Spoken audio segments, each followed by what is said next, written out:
any number of reasons. So we have to be on guard everywhere along the line. But be very, very, very careful about the slippery slope to war. And you want to be very careful. We want revenge is an emotion, to be sure. But to go to war on revenge, don't do that. Go to war if you must, because you are seriously threatened. At the moment, there's a problem.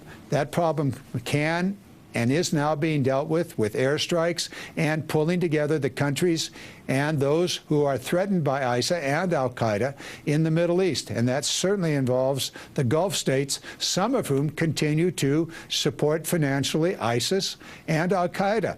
We got to pull those folks away from that, make sure that they no longer do that, because ultimately they too will be at risk if this cancer continues to grow. At the moment, we've stabilized the situation, at least in Iraq, giving the Iraqi government a chance to organize itself, which it is doing. New government will be in place by the 10th of September, hopefully.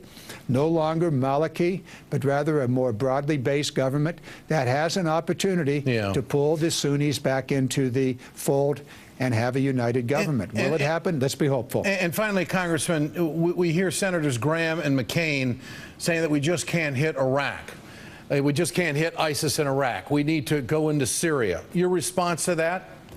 Well, my response is the same as a couple of weeks ago when I was asked this question, that these guys are willing to bomb everybody, any place.